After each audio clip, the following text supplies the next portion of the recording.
Hey, Feral fam. Thanks for coming back. Today we have Ori Lotus, yoga instructor and wellness entrepreneur. Thank you so much for sharing your space and sharing your energy with us. Do you want to tell us about yourself a little bit? Yeah, so born and raised in Jacksonville, Florida. I graduated from Samuel W. Wilson High School. Okay, local. Yeah, like So local. local. Most of my friends went off to colleges. I couldn't afford to do that because I didn't want to be a broke college student. So hmm I had to stay here and I worked and I put myself through college. I was working multiple jobs. Never saw myself being a yoga instructor. No? That just kind of like came with the journey. But yeah, that's another reason why I love it so much. Yeah. So now I'm going to fast forward a bit. Okay. I've been teaching yoga since 2016, 2017, certified since 2019. When I first started yoga, I was like, what is this? I Yeah. just wanted to learn more about it. What led you to yoga? So I took a class at LA Fitness. My Okay. chiropractor told me I needed to keep my spine flexible. I have scoliosis severely, like it's an S curve in my back. Okay. So As I'm sitting here making sure my posture's straight.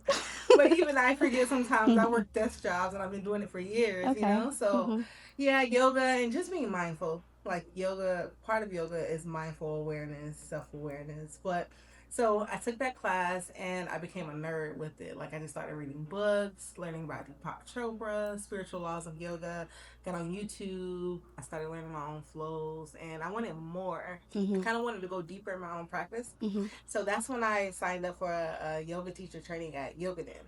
So yoga teacher training is for people that wants to get deeper in their practice, but or want to teach, because you may not want to teach. Some people, they want to do it just for the Just for, journey, okay. like they want to get deeper within themselves. hmm So I did that. That took me deeper into the practice, and it kind of aligned with my spiritual journey at the time, because I was learning a lot about my history and Okay. about myself, and I was shedding a lot. I had started locking my hair. So did you, like, regarding your spiritual journey, did you kind of dip into that prior to yoga, or is that what led you into your journey?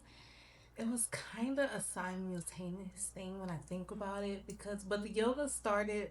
I was already kind of getting into my spiritual journey because I was detoxing my body. hmm So I'm gonna say that I had stopped eating pork and Okay. everything. Like I started cold turkey and like reading labels, hmm high fructose corn. Like I just wouldn't eat a lot of things, and so I feel like at that time I was taking care of myself more because I was going to get chiropractor adjustments and stuff. So I had started it, but I feel like yoga took me deeper Okay. into it because yoga, I try to get a lot of people to understand, especially my hmm students, that yoga is a spiritual practice, hmm right? It's not a religion. hmm So it's going to take you deeper within yourself, and Right. it's going to help you connect deeper to whatever it is that hmm you connect with, like your highest, most divine self. hmm Like, and so as I started doing that and learning my history, and I was just like, I don't know.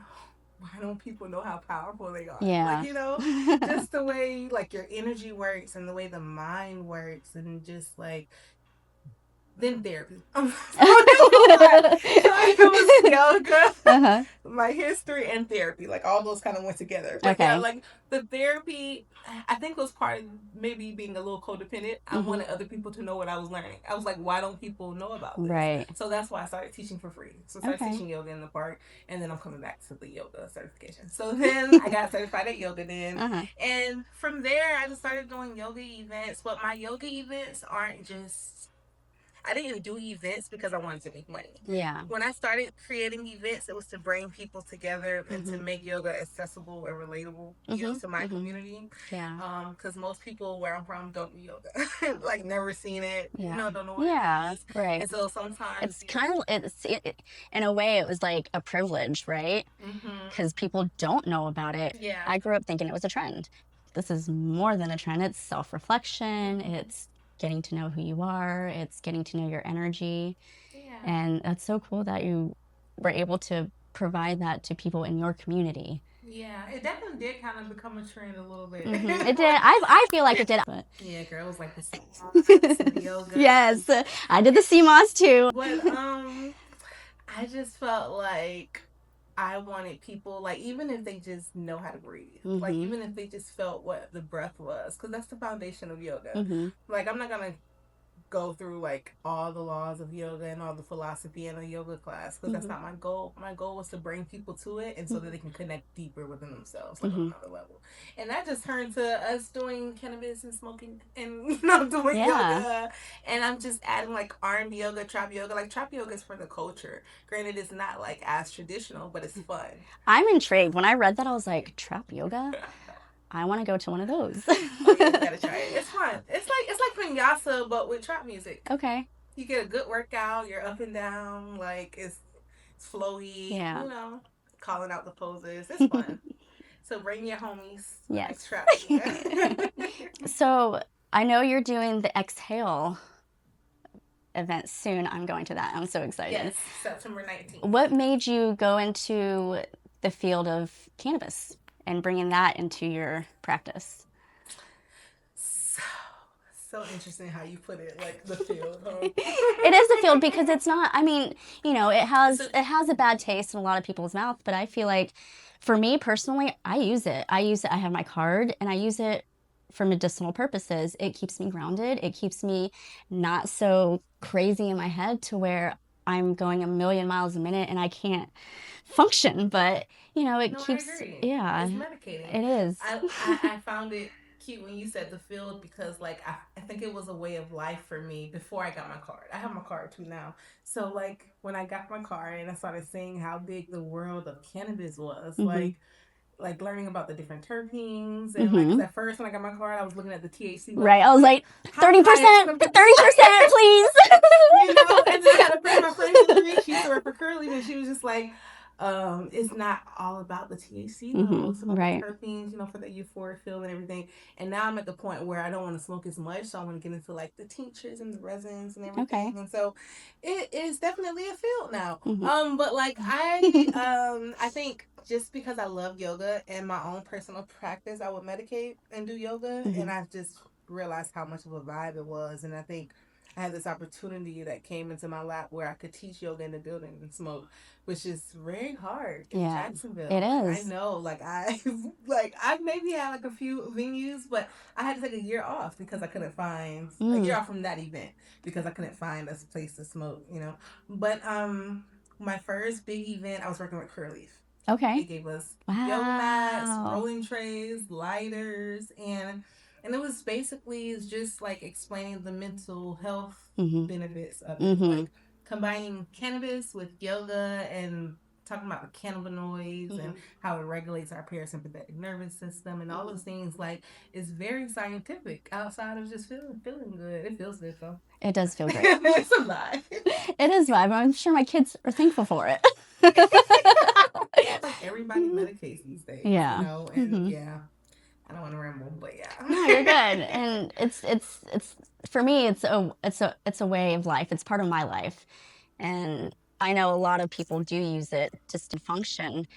And so I just kind of hope that, you know, it becomes more common in people's perspective. I heard something about doctors like prescribing it for women that have like the nausea and the stuff, but in a certain trimester. Yeah. Like, you know, having kids. But like, you know, I've heard I've heard that. So I just feel like it's good for so many different things, but of course in the right doses and depending on how you take it. Because even with the cannabis plant, everything doesn't get you high. Like there's so many different strands of it, like the way they break down. So like going back to Exhale, I would have the medical marijuana clinic come and they would do like an education piece. The Reiki clinic, that was a part of it. And so it was like educational, it was community, it was like 40 people in there on yoga mats. It was so beautiful. And that was in that warehouse on Union Street. Okay. We turned them into condos. And so that is like my favorite event that I do. I feel like my following, that's like their favorite event. You know, so I just want to keep it going, maybe take it on a tour, you know. That would be neat. Trying to manifest that. Heck yeah. Yeah. If you could sit with little Ori right now, how would you describe her? I would say little Ori had a lot of fun in her childhood. A lot of theme parks, a lot of playing outside, hopscotch, like a real childhood. Like I would go to my cousin's house and make up dance routines, and but she also had trauma. So I would say like there's like periods throughout my childhood that I had blacked out on purpose. Was that like a thing, like as a child, like you just don't remember certain ages or what? But no, I think it was definitely with trauma. But outside of that, I would say most of my childhood was good. Like it was me. My mom was a single mom. So oh, this is a loaded question. Wow. We're bringing it back.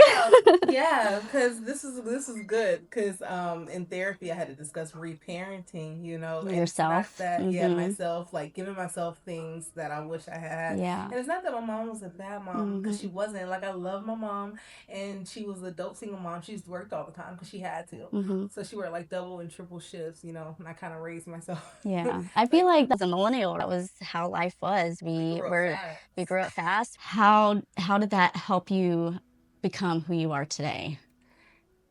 Before I became who I was today, I feel like I had to learn who I was. Like I had to heal through some things, because I felt like while I knew myself, I couldn't really be myself due to hurt and trauma. Yeah. And you know how you're in a relationship and they kind of become a mirror for you?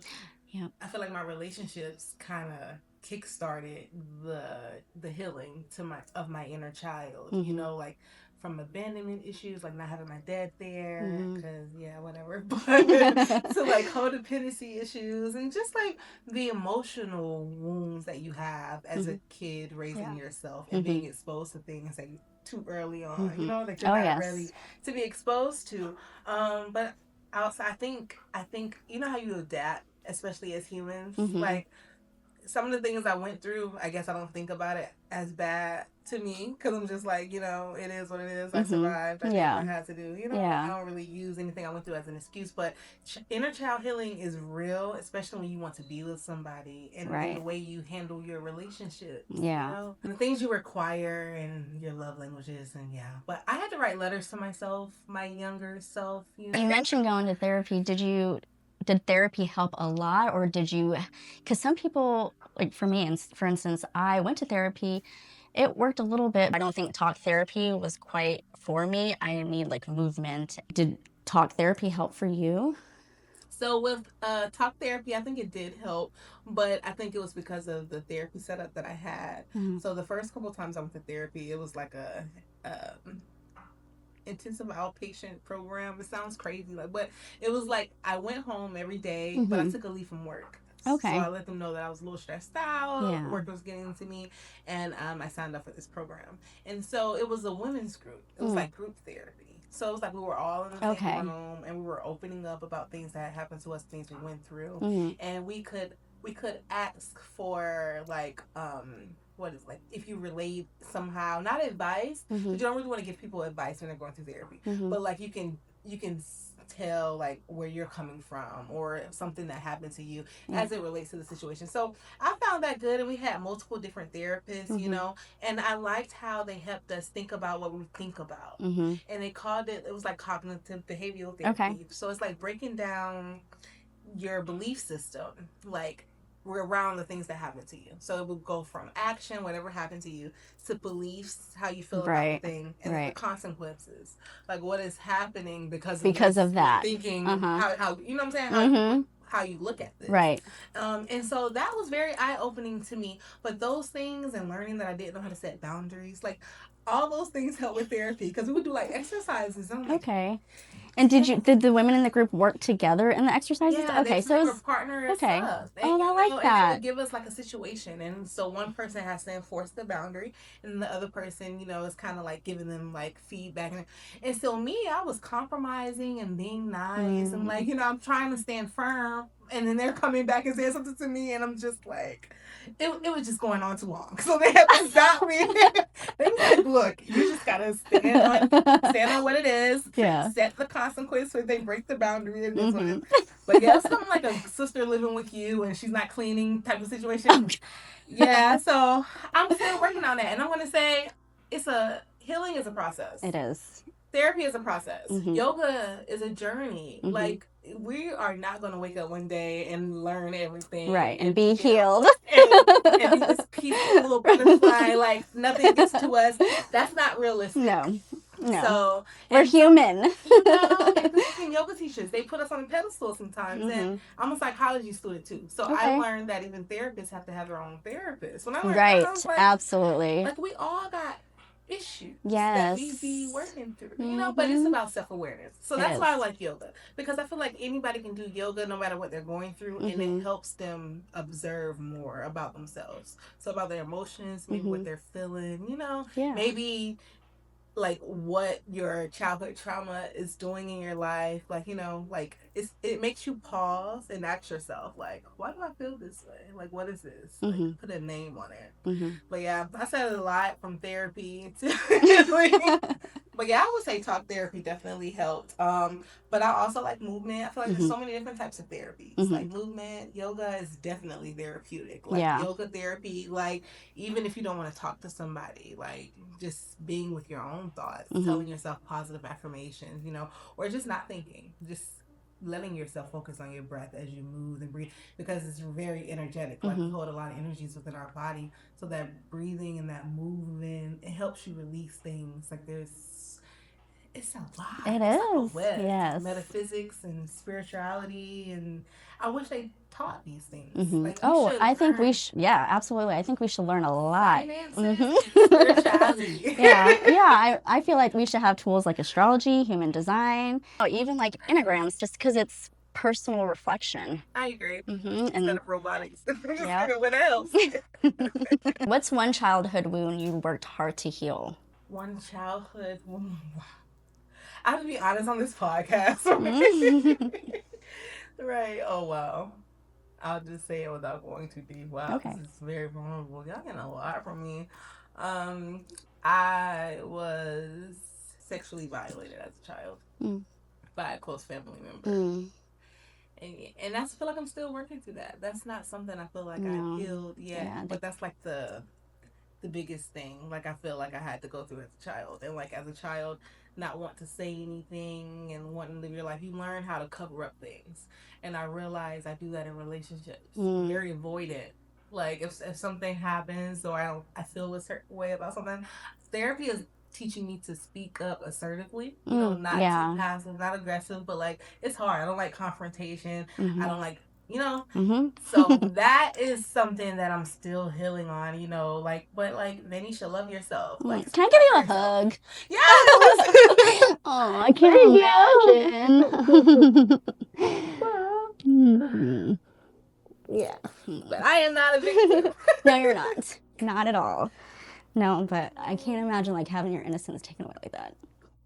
Yeah, I think about some of the grades that I ran. I thought for sure that I was growing. Yeah, I mean, you have to be strong to have to go through that and to be able to speak on it, and not and be open with it and be vulnerable with it, because there's so many people. Group therapy programs and some individual therapy, and but like I've spoke on it a couple of times, sister circles and stuff. In order to get the women to be vulnerable, I have to be vulnerable too. Yeah. So, but I usually do it, in like tight circles. A lot of people don't know that I deal with things like that. You know, they only see the surface of what I do and the events that I do and everything.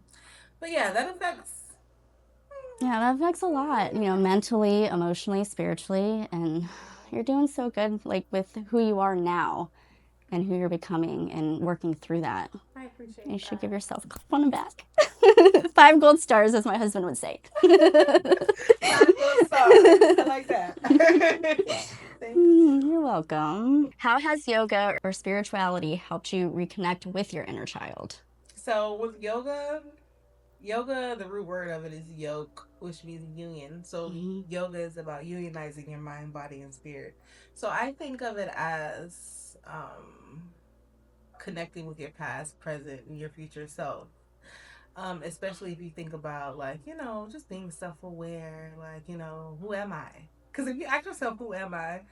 You got to think about the different stages in your life, and so that little girl is a part of me, like she's still in me. And when certain things are triggered, I connect back to my yoga practice of awareness, and sometimes I journal. I write things down, but also affirmations. I have to tell myself a lot of affirmations, because it's kind of like affirmations help us heal things because it's reprogramming our subconscious. And a lot of things we believe it's because of trauma. Yeah. It's not like, factual. Right. So, I'm like, what is real? Like, you know what I'm saying? Who am I? Mm-hmm. Like, now. Like, so I just feel like it helps me connect with her more and maybe even like, because I'm gonna use a pose, right? So when I'm teaching yoga, happy baby pose, I like to tell my students to close their eyes and visualize or think about something that they enjoyed as a child. So whether that was something they like to taste or eat or somewhere you like to go, because sometimes we as adults we take life way too seriously. So yoga teach me to play. Like it teaches me to return to the things that I love. Like and it's okay. So if I could be on a diet, it's okay to have a cheat day and eat these cookies that I used to love to eat as a child because don't take life too seriously. You gotta enjoy what you love. Enjoy what you love. Play a little. Yeah. That's true. Playing is a big thing. Yeah, and like going outside. Kids don't do that anymore. No. I realize they're all in electronics and stuff. When I tell you I used to be outside, like before when the street lights come on, I had to come inside. But we were outside. Like, we were outside all day, all night. I was sneaking outside. Nowadays, the kids are exposed. I know. To things that they have no business. I know, and they're just like sitting on the phones and just be like, I don't even care about that. They just want to. They don't care about families home. Like I feel like if I ever have children, I don't now. I don't know if I ever will, but if I did, I would make them eat at the dining room table. Yeah, we still do that. We do that once in a while, but we also learn to kind of give them their space as they're growing up, just because they're becoming their own little humans too. That's true. Yeah, I realize because I have nieces and nephews. I have 13 nieces and nephews. Whoa. Yeah, so I don't need any kids. Yes, you have plenty. And I've been trying to talk to them about my teenage self and the things I went through, but kids didn't listen. I didn't listen. So I gotta kind of let them just go through their process and grow and learn. Yeah, you just want to try to, as a parent, you just want to fix it for them before it even happens. What's something playful or silly you allow yourself to do now that your younger self would love? Dancing. Sometimes I'll turn the music up loud and I'll be dancing around here. Let's see. What do you dance to? As a child, I was a cheerleader. Okay. I cheered for like 5 years. At Wilson? No, I cheered for Pop Warner. Oh, okay. I cheered for Pop Warner, the parks. Yes. I did that for 5 years, and then I was the captain of my dance team in middle school at Arlington Middle. Okay. And then for Wilson, I was in the band. So I was in the band on the dance line or whatever. So all the dance line girls, the dancers on the field, we like the sexy measurements. So as an adult, I go to a lot of heels classes and stuff. So it may be some R&B, like I may put my mood light on, pour some wine or whatever. Yes. But dancing just makes me feel good, or even just going to a class. Like I like going to like different dance classes and stuff. And I feel like I'm disconnecting from the world. Like it fills my soul, like the self-expression of it. That, and then I would say theme parks. Like I like doing fun stuff. So you're just a big kid. I am a big, when I tell you, like I am so moving. What's your sign? Sagittarius. Okay, no wonder. No wonder. He's a Sag moon. So I feel like I'm a kid because I haven't had kids. I think about that sometimes. Like maybe I would be a little more responsible, a little more adult, like if I had my children of my own. I don't know, but I think I want to stay a kid forever and travel. And that's okay. That's okay. You're supposed to. That's the whole point of it. I feel it is anyway. Thank you for validating me. Yes, of course. How has Jacksonville shaped you? I love Jacksonville. I went to multiple schools here, But honestly, I'm getting to that point where I never lived anywhere else, and I feel like I need to explore. Like I need to move away to experience something different. Okay. Like, and I don't know if that's because I need to travel more or if I actually need to move. So I'm like trying to figure that out. Okay. I was gonna say, do you want to travel and make Jacksonville just your home base, or do you really want to run away? No, maybe that might, because I always want to go. I always want to come home. Yeah. So every time I go on a trip, I look forward to coming home, especially when the house is clean. So I'm thinking like maybe I need to see other countries, or maybe I just need to just the taste of it. I know I need to do like a yoga retreat or like another certification or something, because I'm coming to like plateau of my journey, and I'm like I'm craving. You need more. Where do you want to travel? What places are you looking? So Bali. Oh my gosh, I knew you were gonna say Bali. Bali, Thailand. Yes. Like, those are big on my list. I kind of want to take like a while over there, like minimum 6 months, 3 years. But it takes so long to go there, and it's so cheap. So I'm just like, if I can like travel like Malaysia and like the different places over India, there, all those places. Yes. and just backpack and eat. That is my Pura Vida, like Costa Rica. Like now I'm getting into like where I would relocate. Like I would live in these places like Costa Rica. I heard a lot of like Central America places you can go back, Nicaragua and stuff. So I just want to travel and I just want to get out there and do it. I know I need to learn from Spanish, so I downloaded Duolingo. Okay. Yeah, I'm working on it because I want to talk to the locals. Yeah. Stuff, But I see that for me, and I'm not supposed to be working a corporate job. But you got to do what you got to do. You do. Yes. It's just not something that I want to hustle. But I feel like because I love it so much, I want to do it. Yeah. Like I want to give it's it part to of more you. people. Yeah, like so I just have to think about a different way to go about it where I can help others, but it also be beneficial to me. So, do you have yoga classes for kids at all? Do you hold? I don't. You don't? But I don't mind doing them. Like I book group yoga and private yoga events and stuff. Like so because I haven't had a studio, like if I had a space, I would do all those like different types of classes. But like I've done yoga with kids. I've done like girls meetups like at the pool. They have like charcuterie and shit. Okay. You're giving me some ideas. Mommy into yoga. Like I did that a couple times. But I love doing the different events. It's just not because I don't have a space. I don't care if it's doing like every month or whatever. Yeah. But I love doing like pop up type of stuff. And collaborating with people. Yeah. If you could change one thing about the wellness community in Jax, what would it be? I would want us to come together more. I feel like there's so many different groups in Jacksonville. There's so many different wellness groups. There's run clubs. I just feel like a little more collaboration, a little more community. Like maybe even multicultural yoga fests. Or wellness fest, like with different modalities. Oh, that'd be cool. Is there a wellness fest in Jax? They have a yoga fest. I know that they do it in Ram. That's the only one I know of, but I can't think of one that's like multicultural with like different things. Yeah. It's like I like to study cultures. I grew up religious. So that's another thing I didn't talk about. But yeah, I grew up in the church. I would be forced to go to church on Sundays. That's actually a good conversation. So multicultural, like even with yoga in the Sanskrit, like there's Kemetic yoga, like this yoga was originally founded in ancient Kemet, and a lot of people don't know that. But like just having different cultures represented, I feel like that would be so fun, like henna and like different foods, but like wellness. But yeah, I just want I'd say more togetherness. Yeah. But we're doing it. Like, it's growing here. It is. And I love it. It's like groups everywhere. It's something to do. Like, people say there's not stuff to do in Jacksonville. No. There's all kind of walking groups, run clubs, girls groups, like, just networking, content, Yeah. But yeah.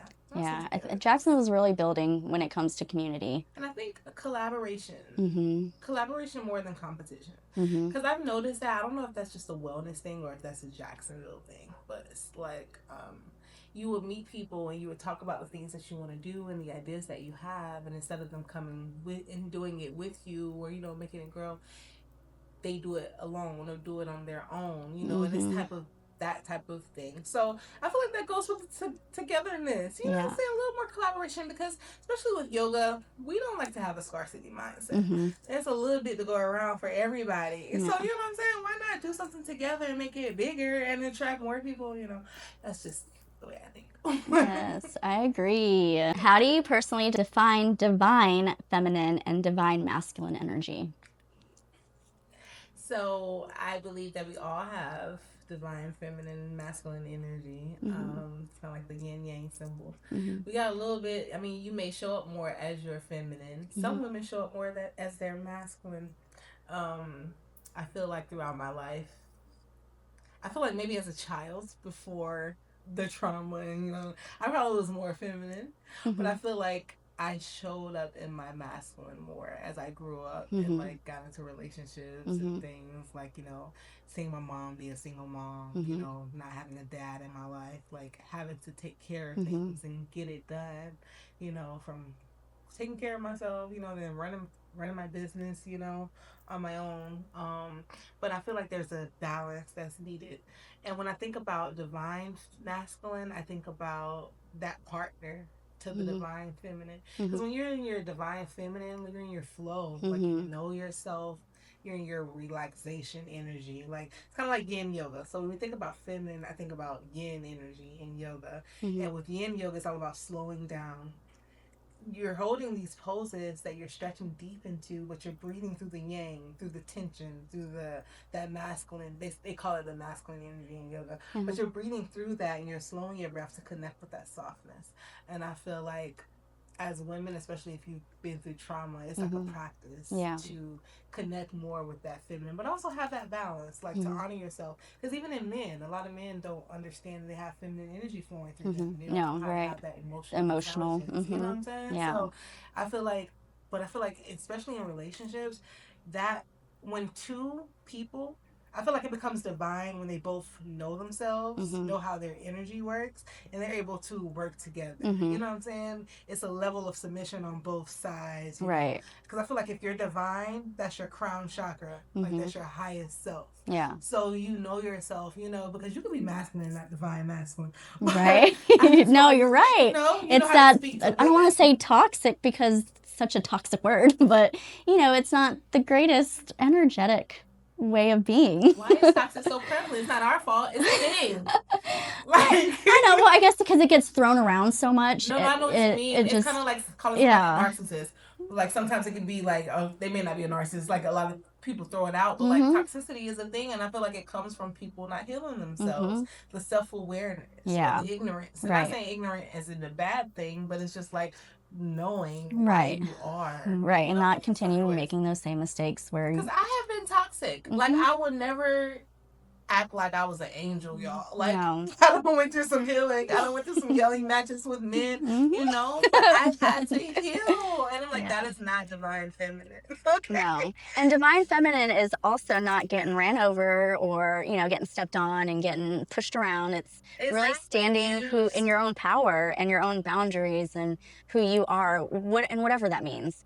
So staying soft for feminine and being receiving. Like, feminine energy is receiving. Like, not saying men always do what they have to do all the time. Like, that's not what I'm saying. But like, women, we receive. It's just, it's nature. And give it. Like, you know what I'm saying? It's nature. Yes, it's nature. Right. We really act like animals in a little way. We just have this conscious that makes everything worse. We have all this free will, Yeah. But like, at the end of the day, we have innate energies and things that we do, and a lot of us don't even understand ourselves to be able to understand the other person. Yeah, and you're right. 2020 is when I had my awakening, and it just blew up in my face, and I was like, whoa, this is who I am.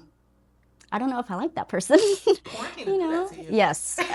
With your kids, with your husband, with no one around. Yes, it does. And you're staring at your reflection in the mirror and you're like, who are you? Like, what are you? What do you stand for? Yeah. What is your mission? What is your purpose? And like to be able to ask yourself, who am I, without like thinking about your roles that you play or your job. Like, a lot of people can't do that. They might say, like, I'm a mother, or I'm in IT. Who are you? What do you give to people? Like, and I feel like that's a good thing about yoga too, because it helps you. Like, I mean, I guess it depends on the class, but in my class, I ask questions of introspection. Like, at the end, I may have you ask yourself something, and then you just think about it. Because how often do you pause and slow your mind down to be able to inquire within yourself?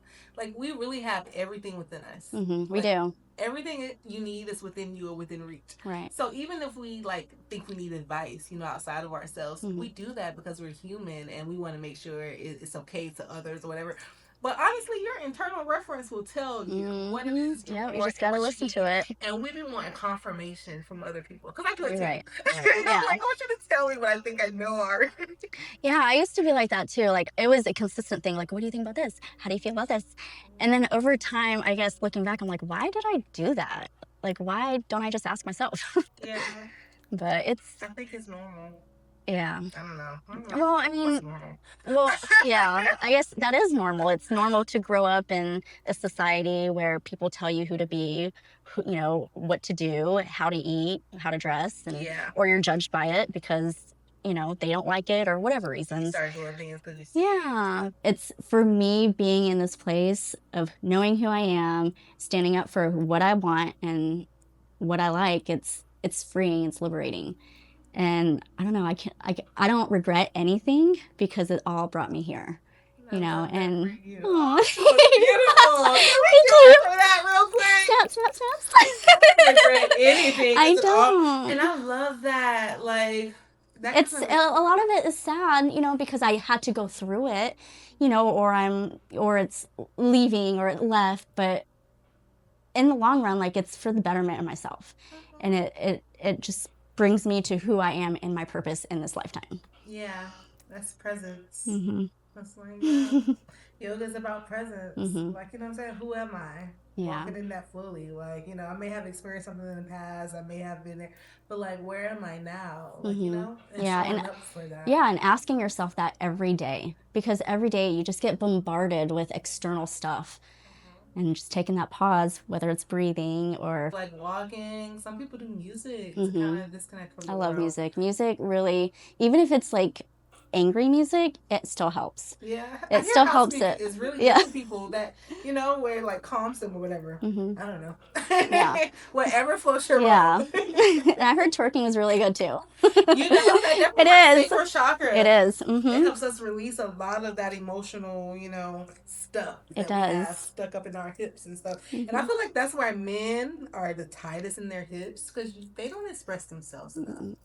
Men. Yeah, I gotta speak up a little more. You know, cry sometimes. It's important. That feminine energy, you have it. You just it's just pent up in there. You know, just open up. Mm-hmm. And just release, Yeah. release and receive. You mentioned earlier that you tell yourself affirmations. What are a few of your favorites? I have everything I need within me or within reach. That's Okay. one of them. I am safe. I am confident. That kind of helps me with the social anxiety a little bit. I have it. I'm really working on not drinking to feel comfortable in social settings, and sometimes you have a little drink. And I'm sorry, excuse me, I'm a yoga teacher, I know, but yoga teachers drink. But like when I'm in a setting with a lot of people, sometimes you just have that little drink to kind of like, you know, especially the Jax creators and think I Yeah. did that. But yeah, like I'm working on that, and so I feel like the affirmations help me, and the breathing help me, like saying I am confident, I am safe, you know, I am showing up as I am, things like that. I am connected. Money flows to me easily and frequently in increasing quantities from multiple sources. I've been saying that for a while. I really like that one. It's one of my favorite, abundant flowing, you know, because sometimes we start worrying about the bills and things that we have going on in life, you know, and no matter what is happening to you, you have to know you provided for it and that it's going to work out. And so sometimes when you're in life, you be in the middle of that, and then it's like believing, and then like reality. Yes, and then reacting. It's a practice. It's all the practice. It's all balance. Yeah. So just I would tell everybody to give themselves some grace. You know. And sometimes the affirmations depend on what I'm feeling that day. Yeah. Like the situation. So it just depends. But yeah, just affirming yourself, and sometimes affirmations isn't something you believe right away. Right. Like, no, it took a while. Do you do mirror talk? Yeah. Okay. Yeah. So I love like that doing one. that. Sometimes I'll write notes, you know, and little sticky notes and put it on the mirror. But I did that in a sister circle one time. We passed a mirror around, and I just had them say affirmations to themselves, like 2 or 3 things, you know. And that is so powerful. Some people cry. It is. Like to look at yourself and to love yourself, fully, like the person in the mirror. That is powerful. It really is. Some people avoid mirrors, or they're always putting filters on themselves. Like they don't, you know, fully accept themselves. And so I use filters too. But neither here nor there. That's just an aesthetic. I'll post mine before. Yeah, like I love affirmations. Yeah, affirmations.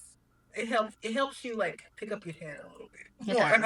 It really does. I had trouble when I first started learning about affirmations. He had bought me a book, and it was called like the Manifesting Journal or something. And had a bunch of manifestations. Like, this is weird. Like, why would I say all this? Like, I don't. And so it's really retraining your brain, because my brain wasn't used to hearing that or saying it.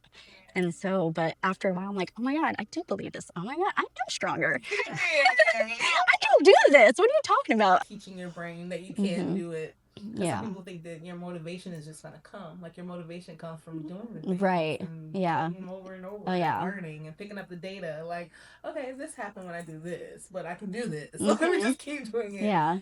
It's a practice. Oh, I love that. What inspired you to create the Goddess Connect?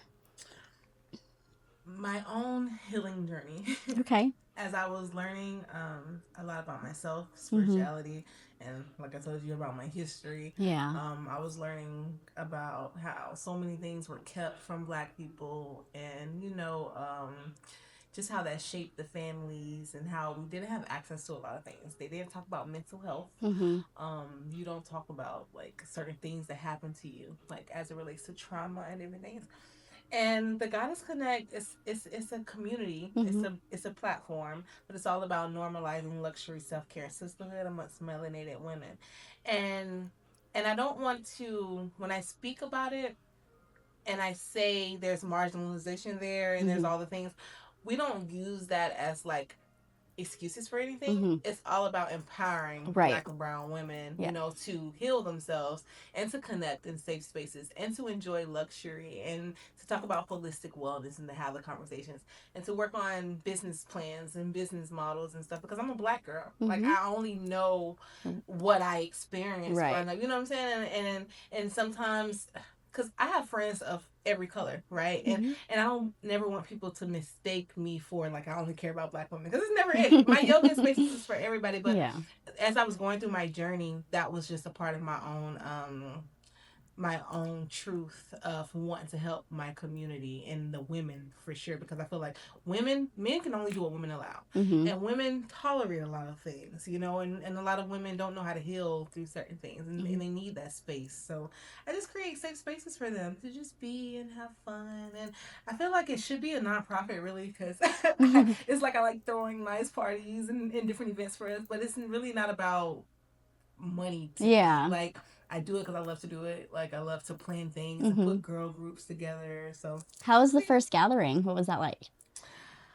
There's been a lot, but I'll talk about the main one. I started one called the Melanin Litnick, and with that, the last one I did in the fall, we had like a bonfire with like a little releasing pit. We was painting wine glasses. We had like performers, music, and it's just celebrating the culture and like the art. And but one thing I love from the events is the feedback from the women, because they always come up to me and tell me how much they enjoyed it, how happy they were.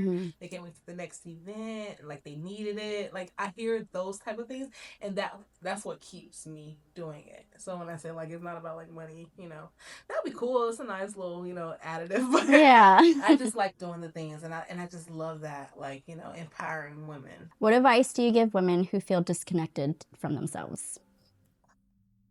I love that. First of all, go to yoga. Had to throw it out there. Yeah. And go see Ori. Yeah, come see me. I love the women, okay? I love the ladies. Not like that. But yeah, like just connect with yourself more. Like do things that you love. Connect with your sensual feminine energy. Throw on some lingerie, cook your meal, pour some wine. Yes. Like spend time with your girlfriends. Like take care of your friendships. Like, that I feel like will help to buy some flowers. Yeah. Go out in nature. Divine, I feel like feminine energy is nature. Like Mother Earth, like I agree. Mama. Like, I feel like connecting with your feminine energy, like going to the beach, watching the sunrise, just loving on yourself, like buying some perfume. Like I would attribute it to the five senses. So if you can love on yourself in each one of the senses, do that. Yeah. So whether something you taste, you hear, music, the music you like to listen to, the places you go, think about that. Make it sensual. I love my senses. I do. I cherish them. Me too. Like especially at events, that's important to me. Like, is the incense going? Like, how does it look? Like, is there candles? Like, like our world is a reflection of our internal world. I agree. So I feel like with sensuality and women, just creating the vibe, it will help you with that connection. But yoga is definitely going to help you. So we're going to come back to that. Take a yoga class, even if it's not mine. Take a yoga class, at least one. Yes. I have Excel, the lifted yoga experience coming up. That is the cannabis infused yoga experience. I'll be there. Yeah, so that link is in my bio. Ori Lotus Yoga. It's on Ticket Taylor. If you guys watch this, you can use the code Feral, all lowercase, FERAL, and you can get you a little discount. All right. For watching the podcast. Thank you for tuning in and staying this long. Yeah, and so I am going to do an R&B yoga candlelight event coming up soon. That's only in October, but Okay. just follow the yoga page, Ori Lotus Yoga, Mm-hmm. and yeah, you'll see that. But Excel, the 19th, that's the one we're really focusing on right now. Aw. 7 to 10 p.m. There's vendors, sound bath. We're going to be providing pre-rolls, THC drinks. They're called Liquid Lava. They were sponsored by a local business here. That's great. Yeah, we're excited. Journaling. Yeah, journals provided. It's a lot. But yeah. I'm looking forward to it. I'm excited. I can't wait to see it. Our favorite question, what makes you feral? I feel like what makes me feral is that I am an unapologetic Black woman. I do what I want. I don't wait for proof of concepts or whatever. I move with my intuition. If I have an idea, something I want to do, I'm going to do it. I trust my power. That's good. I love that. Oh, trust your power. Yay. Okay, snaps. Oh, I love that so much. Thank you for sharing. Thank you so much. Oh, hands down, best podcast ever. Yay. All right. Well, thank you so much, Ori, for sharing your time, your space, and your energy with us. Thank you for having me. And thank you, Feral Fam. Until next time.